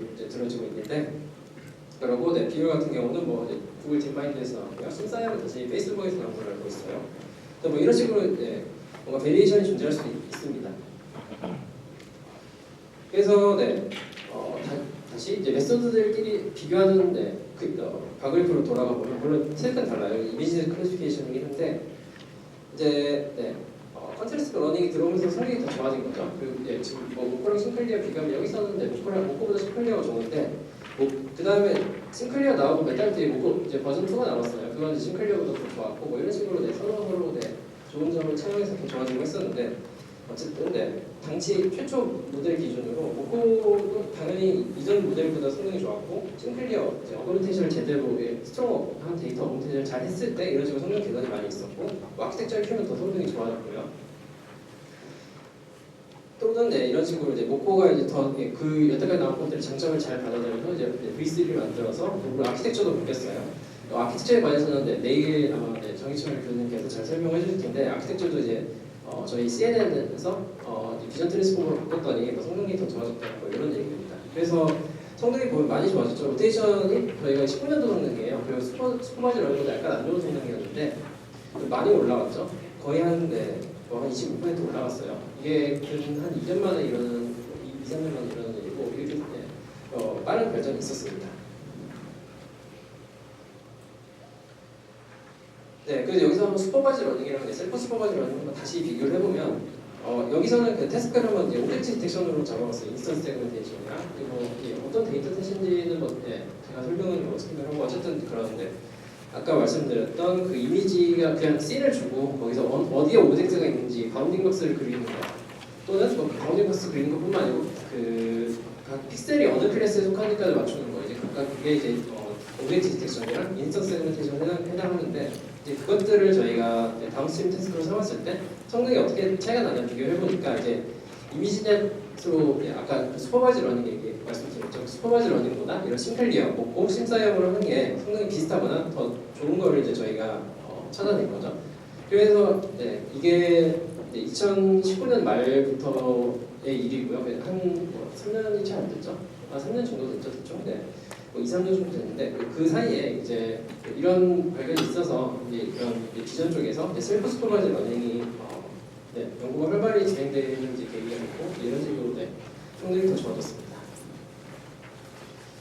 그리고 사실 순서를 약간 바꿨는데, 이거는 작년 여름에 이제 CBPR 발표가 된 문제인데, 물론 그룹을 잡아야 하나 이게 좀 컴퓨터 그러니까 동시에 진행되는 거예요. 하나는 페이스북이, 하나는 아마 마이크로소프트 기억이 하는데, 제가 앞에서 디노이징 오토인코더 말씀을 드렸잖아요. 그 오토인코딩, 그 이미지를 집어넣고 그 이미지 그대로 복원하는 거. 이제 그거를 약간 바꾼 거예요. 여기서 이제 명칭을 이제 마스코트 이미지 모델링 또는 뭐 마스코트 오토인코더라고 부르는 내용인데, 그래서 태스크를 디노이징 오토인코더인데 그냥 비전 트랜스포머라는 아키텍처를 맞춰서 만든 건데, 이런 식으로 진행을 합니다. 임정 이미지가 있을 때 임정 이미지 대부분을 그냥 지워요. 패치를 이미지를 일단 패치로 나누고 그 패치의 대부분의 값을 그냥 지워버리는 거죠. 지운 다음에 살아남은 값이 남은 패치들만 저희 비전 트랜스포머에 집어넣고요. 그리고 그 패치들을 다시 원래 위치로 되돌리고, 그 정보를 잃어버렸던 패치들은 저희가 인코딩을 아예 안 했으니까 뭐 없는데 그냥 뭔가 패딩을 하고요. 그냥 이 회색은 그래도 그냥 의미 없는 것들입니다. 어떻게 보면은 파란색들만 원래 패치를 집어넣어서 아웃풋이고요. 그래서 이 패치들을 집어넣고 원래 이미지를 패치를 하면 리컨스트럭트 해봐라. 그래서 디코더를 이렇게 만들어요. 여기서 디코더는 인코더보다 많이 작게 만들고요. 그래서 그 문제를 어렵게 만든 거죠, 많이. 그래서 했을 때 원래 이미지에 저희가 잃어버린 정보들을 복원을 해봐라, 이런 개념이고요. 그래서 앞에서 말씀드렸던 디노이징 오토인코더랑 비슷한데, 다른 점은 저희가 비전 트랜스포머라는 게 다시 내일 더 자세하게 설명이 있겠지만, 이미지를 이제 보통 패치로 나눠요. 보통 이제 16바에 16으로 나누는데, 그 나눈 패치들의 정보를 지울 거냐 말 거냐를 정하는 쪽에서 약간 그런 비전 트랜스포머의 약간 어댑티브한 비전 트랜스포머여서 뭔가 자연스러운 그런 기법인데, 이런 식으로 합니다. 그래서 이렇게 이미지표를 두면 이런 식으로 해요. 테스크 자체는 이런 인풋에 지금 대부분 픽셀을 제가 지워놨죠. 그래서 정말 이유밖에 없어서 알아보기 힘들겠지만 이거 시계 사진인데 거의 대부분의 픽셀을 지워놨죠. 그래서 원래 이미지는 요거였고, 이거를 이제 마스코트 오토인코딩을 통해서 프리텍스트 태스크로 해서 리컨스트럭션 해보니까 이 정도 나오더라고, 이런 얘기고요. 정보를 많이 잃어버렸던 것 치고는 꽤 괜찮게 나왔죠. 물론 저희가 리컨스트럭션 잘하는 게 목적은 아니고 리프렌테이션 러닝을 잘하는 게 목적이긴 한데, 이 프리텍스트 태스크에서도 어느 정도 성능이 좀 잘 나온다, 이거를 좀 보여드리는 거고요. 이런 식으로 잘 안 보이죠? 뭔지 모르겠는데 되게 강아지예요. 강아지도 보면은 이런 식으로 되게 블러가 되는 건 어쩔 수 없지만 그래도 좀 잘 나오는 것 같고, 이건 진짜로 어려운 건데 곰 사진이거든요. 그럼 여기 오른쪽에 곰이 하나 있고 여기에 또 곰이 하나 있는 것 같은데 조금 왼쪽으로 약간 좀 더 늘어져 있고, 보면은 사실 곰은 3마리였어요. 근데 이 얼굴을 다 가려버려서 이게 구분이 안 되는 거였는데, 그래서 리컨스트럭션 사실 할 수가 없죠. 그래서 곰이 2마리 있다는 정보가 여기 거의 없기 때문에 이런 식으로 조금 있는데, 곰이 얼굴 있는 부분이 완전히 가려서 얼굴을 복원을 하지 못했는데 어쨌든 꽤 괜찮은 프레딕션 결과가 나왔습니다. 아무튼 그래서 주어진 정보만 가지고 정말로 리컨스트럭션을 잘하는 이런 오토인코더를 학습을 시켰더니 리프렌테이션 러닝이 잘 되더라, 이런 내용이에요. 그래서 이제 모코랑 모코 V3가 이제 그 당시 작년이죠. 그래서 그 작년에 가장 좋은 성능 대비 이제 이런 마스코트 오토인코딩을 통해서 학습을 하니까 성능이 더 잘 나오더라, 이런 얘기입니다. 그래서 사실 이 두 개가 지금 패러렐하게 지금 진행이 되고 있는 걸로 알고 있어요. 그래서 저희가 컨트라스트 러닝 계열이 좋다, 또는 뭐 이런 마스코트 이미지 모델링 계열이 좋다에 대해서 뭐가 더 좋다는 결론은 잘 안 나는 것으로 알고 있고, 그래서 둘 다 패러렐하게 좀 활발하게 연구가 되고 있습니다. 그래서 네, 그냥 이렇게만 기억하시면 될 것 같아요. 지금 네, 2022년도에서 2023년도 넘어간 사이에 가장 잘 되는 셀프 슈퍼바이즈 러닝 프리텍스트 태스크는 저희 컨트라스트 러닝이랑 마스크드 이미지 모델링 이렇게 두 개가 있다. 그러면 네, 그렇게 알고 계시면 될 것 같습니다. 그래서 뒤에서 제가 말씀드릴 내용은 그냥 제가 한 연구인데요. 그래서 어떻게 그러면 이런 연구들이 있었는데 그럼 이걸 어떻게 더 발전시킬 것인가 이런 내용이에요. 이거는 제가 21년도에 아이클리어에 냈던 논문이고 아이빅스라는 건데 그냥 어떻게 문제를 제기하고 어떻게 해결했는지 한번 그냥 간단히 보겠습니다. 그래서 먼저 싱클리어에서 보면 저희가 데이터 오그멘테이션이 굉장히 중요하다는 걸 이제 알았잖아요. 앞에 뭐 그림을 기억하지 모르겠지만 라이브하게 목표 적용으로 싱클리어랑 한국 차이가 거의 10% 났었어요. 그래서 저희가 이런 컨트라스트 러닝을 하는데 데이터 오그멘테이션을 어떤 데이터 오그멘테이션 어떻게 하냐가 굉장히 중요하다. 이게 어떻게 보면 그런데 이 논문에서 이제 밝혀낸 큰 컨트리뷰션 중에 하나인데 이게 사실 그 도메인 널리지가 필요하죠. 그러니까 이미지 가지고 하고 있으면은 그런 게 리사이클하기 좋다, 컬러스카가 좋다, 가우시안 블러가 좋다라는 걸 알고 있어야 되고 사실 그렇게만 해도 잘 모르니까 어그멘테이션의 디자인은 가능한데 이 어그멘테이션이 대체 뭐가 좋으냐 모르기 때문에 이런 식으로 실험을 해봐야 되거든요. 그러니까 그런 한계점이 있죠. 근데 이건 이미지 도메인에서의 얘기고요. 다른 도메인, 네 앞에서 말씀드린 그 앞에 다른 강의에서 있었던 오디오 쪽이나 다른 쪽 같은 경우 어떤 어그멘테이션이 있는지 물론 그쪽 전문가는 알겠지만 처음 시작하는 사람은 또 잘 모르잖아요. 그래서 이걸 그럼 어떻게 도메인 널리지랑 관계없이 그래도 이걸 잘 하고 싶은데 어떻게 하면 될까 이제 거기에 이제 의문이 있었던 거고요. 그래서 여기서 가져왔던 아이디어가 그러니까 2018년도에 저희가 슈퍼바이즈 러닝에서 좋은 어그멘테이션이라고 발견이 된 믹스업이라는 걸 활용을 했어요. 그래서 믹스업을 도메인 어그노스틱 데이터 어그멘테이션이라고 볼 수 있는데 이게 무슨 의미냐면 그 도메인이랑 관련 없이 저희가 데이터 어그멘테이션을 할 수 있다는 거죠.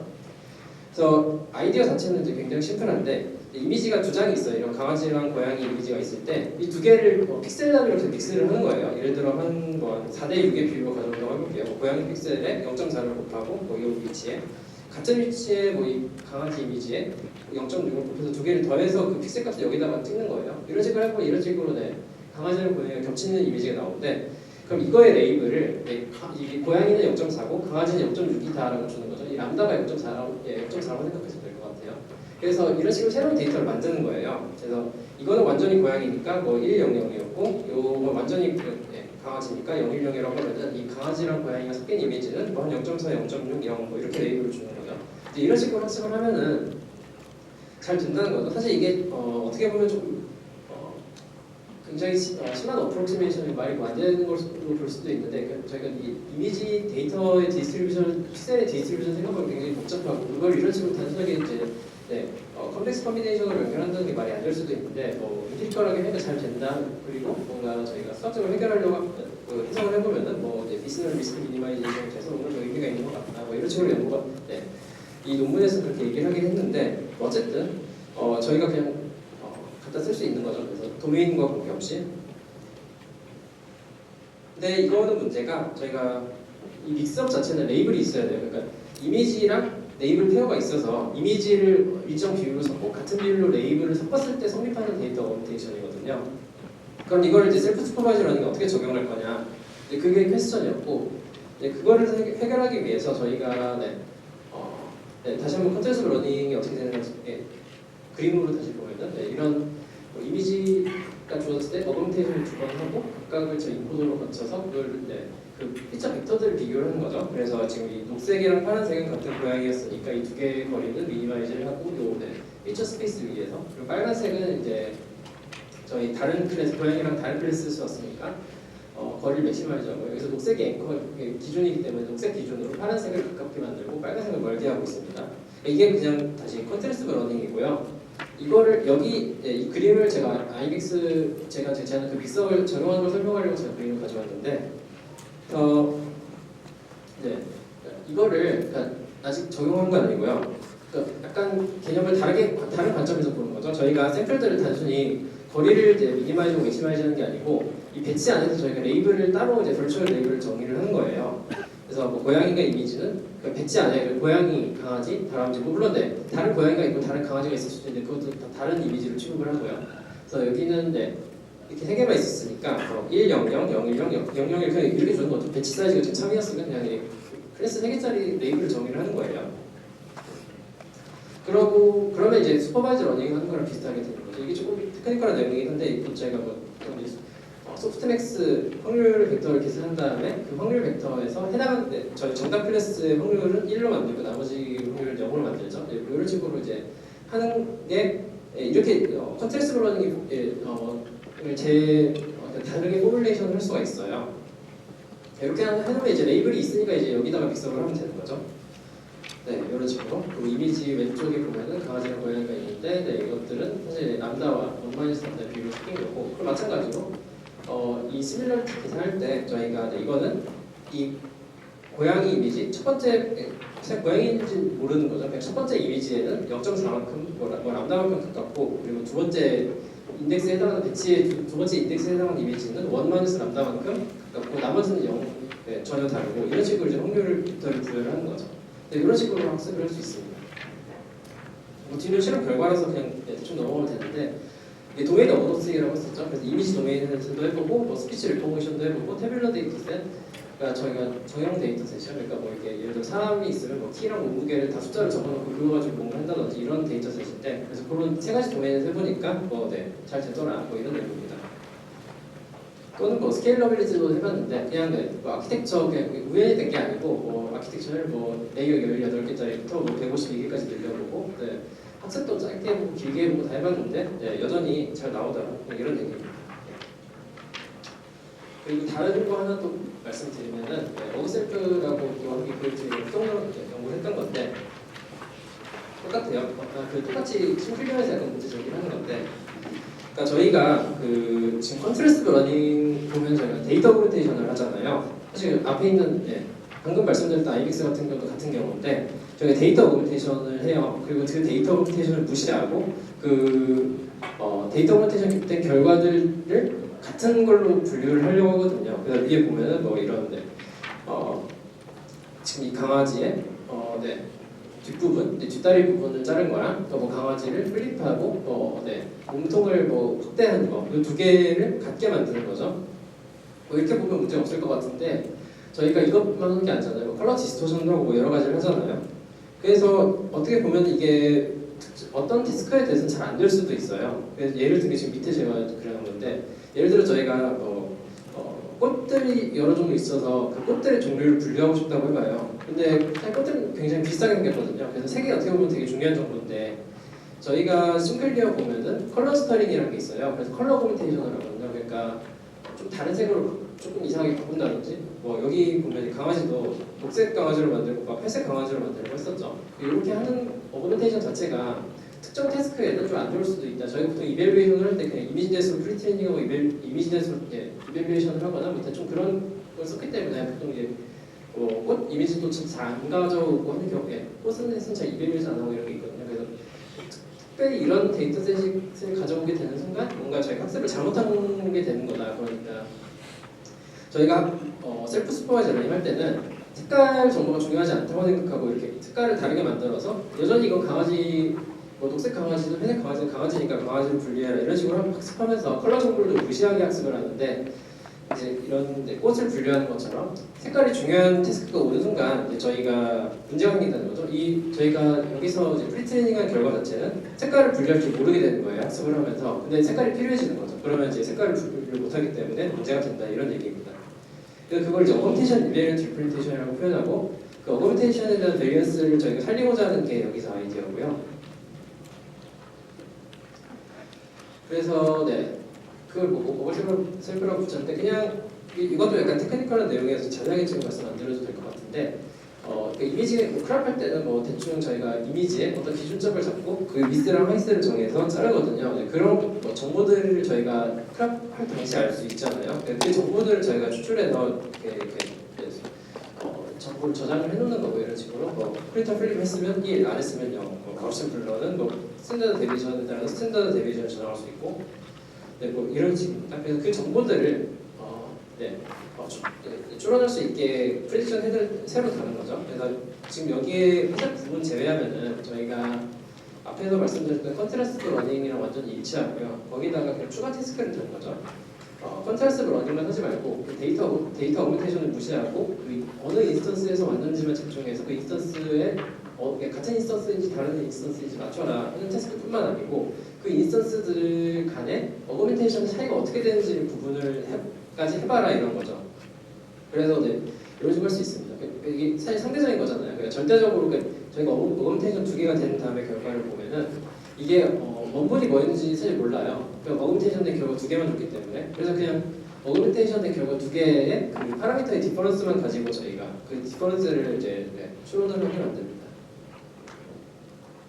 그래서 시험 결과를 보면 뭐 잘 나왔다는 내용입니다. 플라워 데이터셋도 있죠. 다양한 데이터셋을 좀 해봤고, 이거 같은 경우는 다양한 컨트라스트 러닝 메소드에 저희 메소드를 적용해보니까 심지어는 그냥 슈퍼바이즈 러닝에도 적용해보니까 잘 된다 이런 얘기였고, 또는 뭐 다른 메소드도 다 해보니까 잘 된다 이런 얘기였고, 다른 태스크도 해보니까 뭐 이거 같은 경우는 그냥 한번 그 바운딩 박스 프레딕션을 해본 거예요. 그냥 이미지 주어졌을 때 그 오브젝트가 정확히 어디에 위치인 태스크까지 찾아보니까 뭐 그런 태스크에서도 그냥 저희가 업셀프를 안 하는 것보다 하는 게 좋다 이런 내용을 그냥 실험으로 하는 내용. 이것도 뭐 마찬가지로 이미지 리트리버는 그냥 쿼리를 주고 트레이닝 데이터 중에 비슷한 이미지가 뭐가 있는지 찾아봐라 이런 건데, 그러니까 맨 밑줄이 사실 제가 모티베이션을 줬던 그꽃 클래시피케이션을 못할 건데 저희 것 때문에 잘한다가 잘 나타나는 거죠. 그러면 그러니까 이런 하얀색, 노란색이 들어간 꽃이 있는데 사실 저는 무슨 꽃인지 모르지만 이 꽃이 들어갔을 때 이 꽃과 비슷한 꽃들을 찾아봐라고 하고 뉴럴한테 물어본 거예요. 그러니까 색깔을 저희 무시했기 때문에 빨간색이 포함돼 버렸죠. 그게 이제 그냥 컨트라스트 러닝을 하면 나오는 결과고요. 오른쪽 보면은 그렇게 안 하고 저희 업셀프 적용하니까 뭐 그런 어그멘테이션에 대한 정보를 기억을 하게 학습을 하니까 좀 잘 나오더라고요. 밑에 뭐 자동차가 조금 더 잘 나오는 이그제플이긴 한데 빨간 살을 집어넣으니까 뭐 다른 색깔의 차까지 다 같이 나올 거냐, 빨간색을 집어넣으면 빨간 차만 나올 거냐 이런 제약입니다. 그래서 그 물질은 어떻게 진행되냐를 제가 요약을 한 슬라이드 한번 만들어봤는데 이게 사실 제가 자료를 만들 당시에는 1월 8일이었고 저희가 좀 한 2주 됐기 때문에 더 늘었을 거긴 한데 되게 기하급수적으로 빨리 늘어나더라고요. 이게 싱클리어가 저희 3년 안에 보면 8,000번 이용이 됐어요. 이게 굉장히 어마어마한 숫자고요. 그래서 이게 굉장히 빠르게 연구가 진행되고 있다. 이게 제가 아마 작년 초에 봤을 때는 한 5천, 6천이었던 것 같은데 3,000번이 그때 많이 일어나서 하루에 10번 이상 인용이 되는 굉장히 임팩트가 있는 부분이다 이렇게 보실 것 같고, 사실 이 뒤에 되게 연구가 많아요. 그래서 이거 다 제가 설명드릴 건 아니지만 대충 제가 보기에 좀 중요한 연구 결과인 것 같다는 거 리스트를 한번 모아봤는데 혹시 그 관심 있으시면 논문도 한번 찾아보시면 좋을 것 같아요. 그래서 이런 연구들이 진행되고 있었다 그런 내용입니다. 여기까지가 이제 저희가 비전 데이터, 컴퓨터 비전에서 이미지 데이터를 가지고 하는 것들을 제가 말씀을 드렸고요. 그 뒤에는 좀 짧게 제가 멀티모달에 대해서 한번 간략하게 말씀드리고 슬라이드 몇 장 더 준비해봤는데, 앞에서 이제 정님은 그런 그 오디오, 그 스피치 그쪽에 비전을 같이 하셨다면 저는 비전이랑 랭귀지 쪽 내용 준비해봤는데, 그래서 비전에서 셀프 슈퍼바이저 러닝 무슨 문제가 있냐, 뭐 잘하는 것 같지만 문제가 사실 저희가 그 셀프 슈퍼바이저 러닝을 하게 되는 어떻게 보면 이유 자체가 제가 앞에서 말씀드렸던 게 언레이블드 데이터가 그러니까 저희가 데이터가 굉장히 수가 많은 데이터셋이 있는데 거기다가 일일이 저희가 어노테이션을 주기가 너무 비싸다 이제 그런 내용이었어요. 실제로는 저희가 이제 트레이닝 이미지 숫자를 굉장히 많이 늘리고 다만 뭐 언레이블드 데이터, 레이블이 없는 그냥 저희가 데이터만 긁어보고 거기에 대해 어떤 프로세스도 안 한 그런 데이터를 가져와서 셀프 슈퍼바이저 러닝을 해서 좋은 결과를 얻고 싶은 건데 사실 여태까지 하던 벤치마크는 조금 달라요. 그러니까 저희가 편의상 이미지넷을 많이 써왔기 때문에 이미지넷 가지고 레이블 떼버리고 학습하고 그리고 레이블 갖다 붙이고 이벨리에이션 약간 이런 식으로 많이 했어요. 그게 약간 그러니까 같은 데이터셋 가지고 프리텍스트 어떤 데이터 디스트리뷰션인지 정확히 알고 학습하는 걸 아는 거랑 또 다르거든요.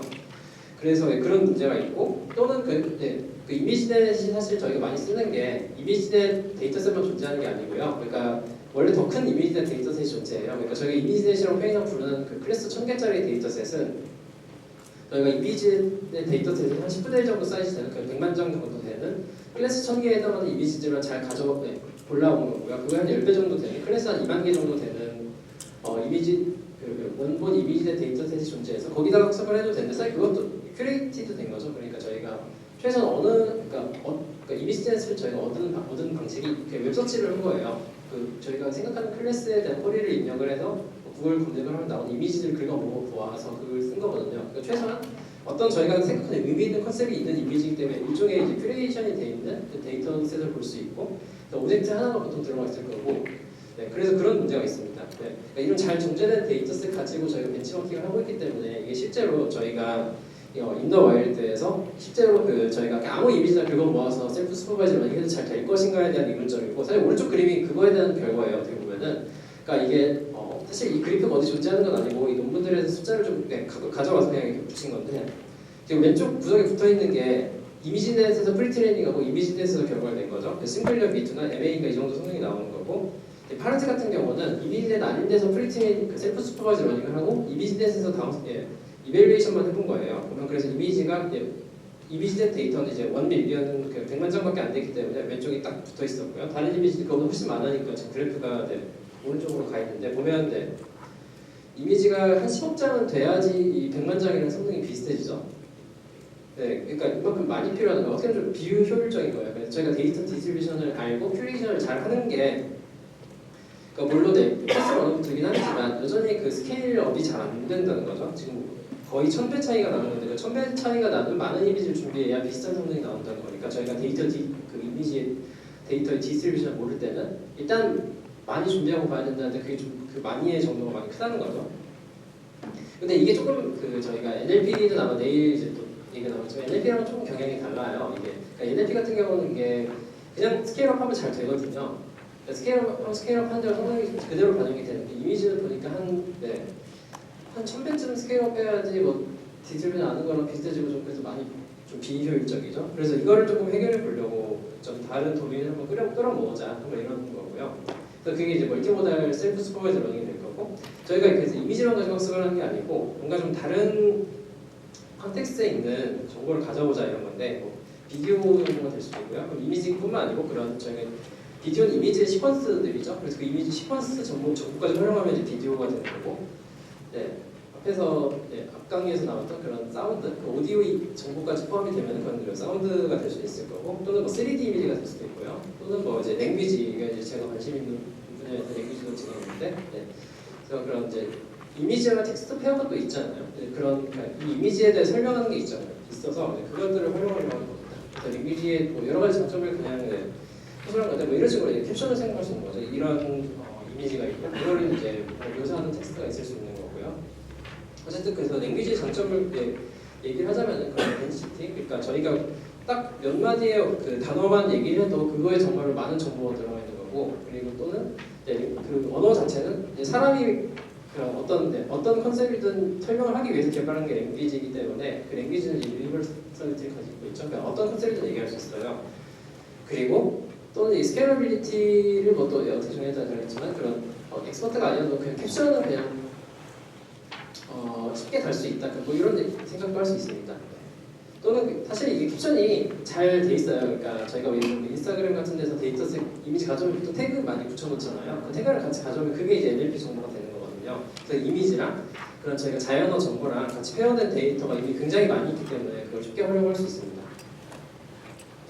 그래서 클림이라는 게 저희가 대표적인 오픈 AI에서 했던 걸로 제가 기억을 하고 그런 컨트라스티브 러닝을 하는데 그 이미지들을 어그멘테이션 두 번 해서 그렇게 같은 어그멘테이션은 거리를 미니마이즈하고 다른 이미지에서도 맥시마이즈하고 그게 아니고 여기서는 이미지랑 텍스트 페어를 준비해서 그 이미지 같은 이미지랑 텍스트가 같은 페어면 이제 거리를 미니마이즈하고 아니면 맥시마이즈하게 하는 거예요. 물론 이제 각각 인코더를 따로 두고 이런 식으로 이미지가 있고 그 이미지에 해당하는 또는 해당하지 않는 텍스트가 왔을 때 각각 인코딩을 시켜서 피처부터 피처 스페이스 위에 올려놓고 이제 그 같은 페어면은 거리를 미니마이즈하고 아니면 맥시마이즈하는 거죠.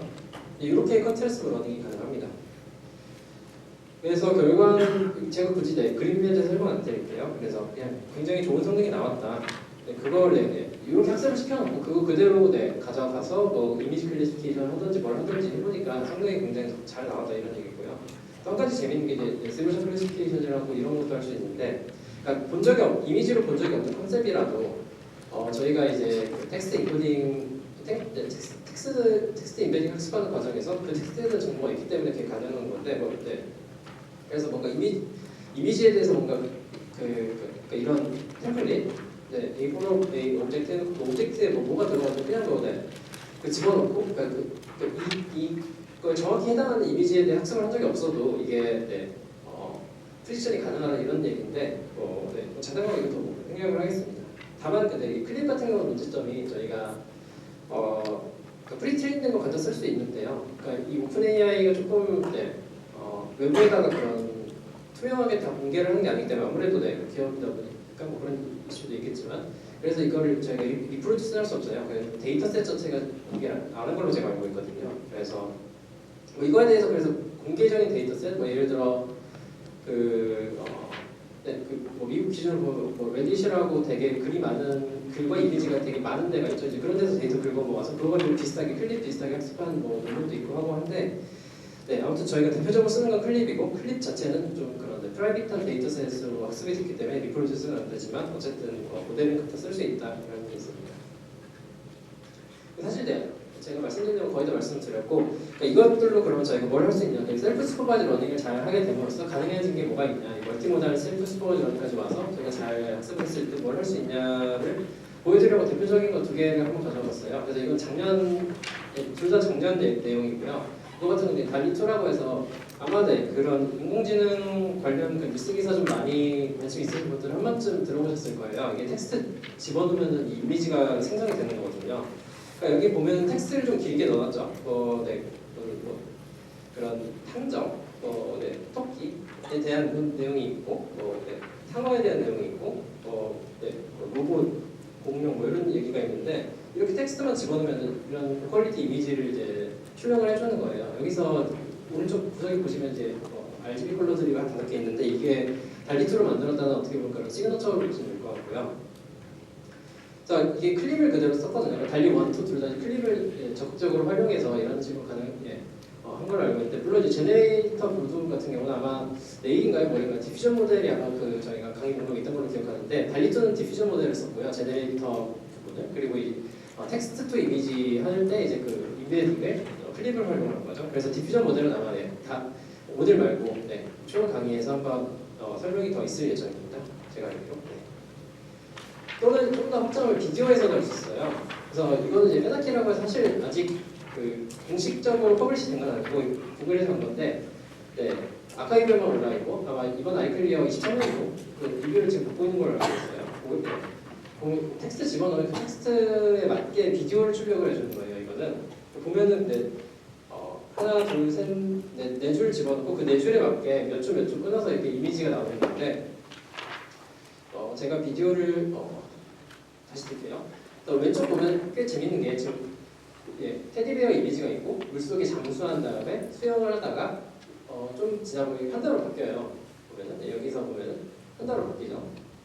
왜 바뀌냐면 저희가 테디베어 하다가 판다베어라고 하거든요. 그래서 이거를 이렇게 자연스럽게 바꿔주는 거고요. 이제 다른 것도 비슷합니다. 이런 식으로 텍스트를 여러 라인을 집어넣고 그 라인에 맞게 비디오를 이렇게 형성을 해주는 거예요. 이런 것도 이제 가능하고요. 물론 이제 비디오 약간 아티팩트 그런 약간 좀 어색한 부분들이 보이긴 하지만 이제 그런 부분은 이제 기술을 발전시키면서 더 나아질 수 있겠죠. 그래서 사실 제가 준비한 내용은 여기까지입니다. 제가 1시간 반 하려고 준비했고 지금 딱 1시간 반을 제가 한 것 같아서 이 슬라이드는 제가 혼자서 처음부터 끝까지 다 만든 건 아니고요. 제가 이제 스탠퍼드 CS231에서 제 셀프 슈퍼바이저라는 강의 자료랑 그리고 제가 미시간 대학교 나오면서 저 강의에서 조교를 했었어가지고 거기서 제가 좀 저스님한테 허락을 받고 가져온 셀프 슈퍼바이저 러닝 이제 렉처 노트의 일부랑 그리고 이제 CPPR 21년도에 그런 셀프 슈퍼바이저 러닝에 대한 튜토리얼이 있었어요. 제가 링크까지 달아놨으니까 그냥 사실 이대로 검색만 하면 이게 구글 맨 앞에 나올 거예요. 한 8시간짜리 비디오가 있을 텐데 혹시 이 내용에 대해서 관심 있으시면 그 비디오도 한번 보시면은 아마 재미있을 거예요. 그래서 이렇게 제가 3개 추천 참고해서 자료를 만들었고요. 그럼 오늘 6시까지 강의 잘 들어주셔서 감사합니다.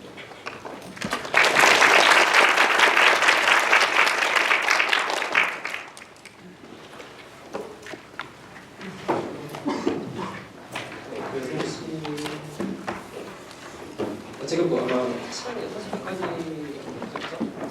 끝내긴 했는데 네, 혹시 뭐 질문 있으시면은 네. 혹시 질문 있으실까요?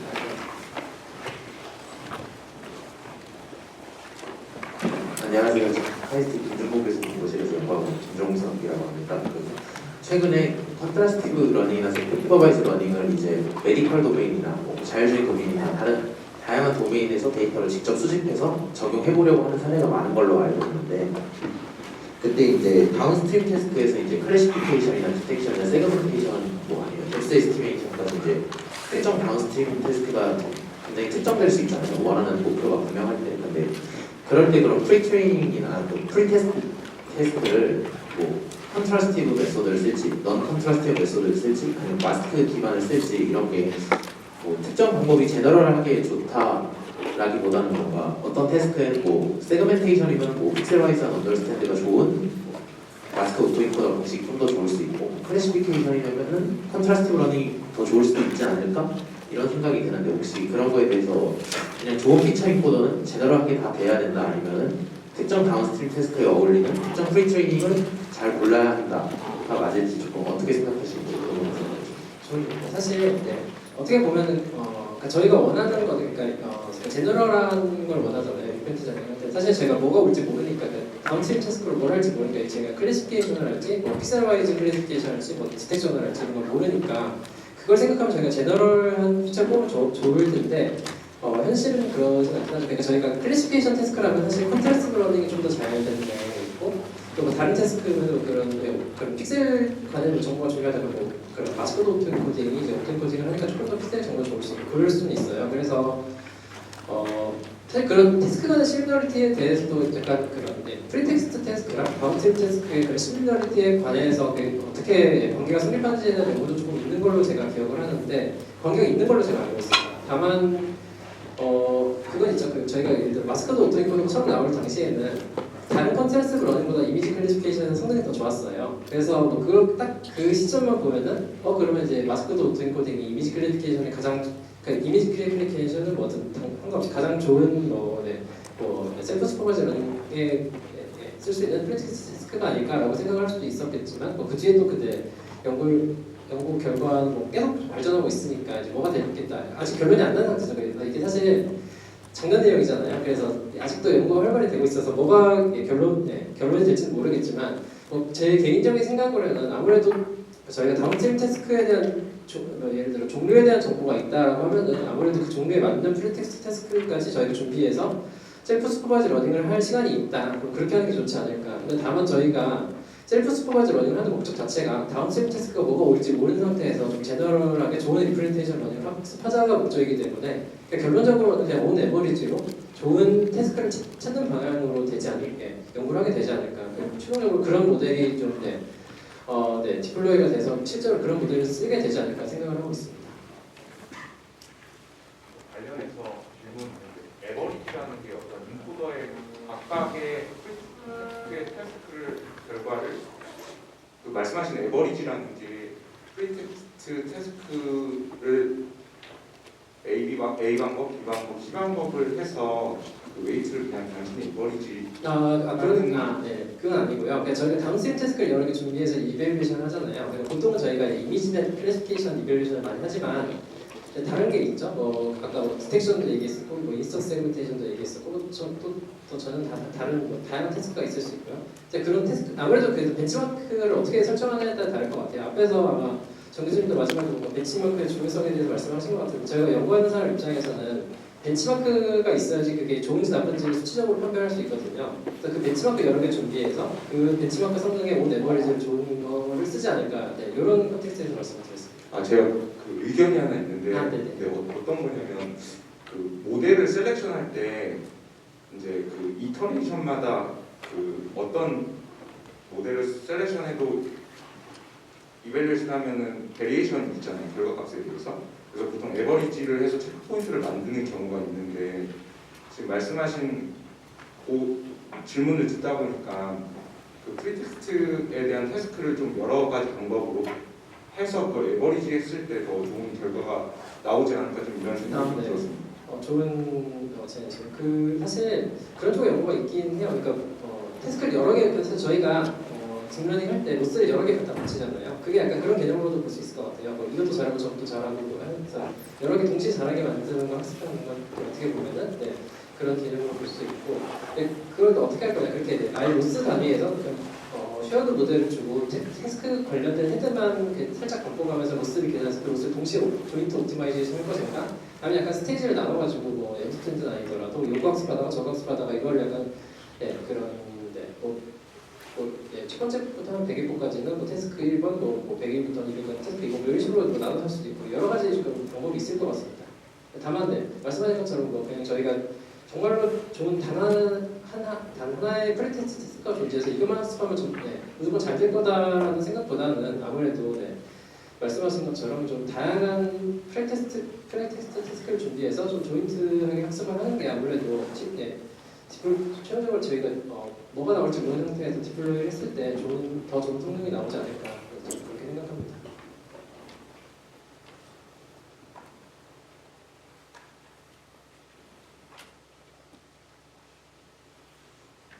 네, 또 혹시 다른 질문 있으실까요?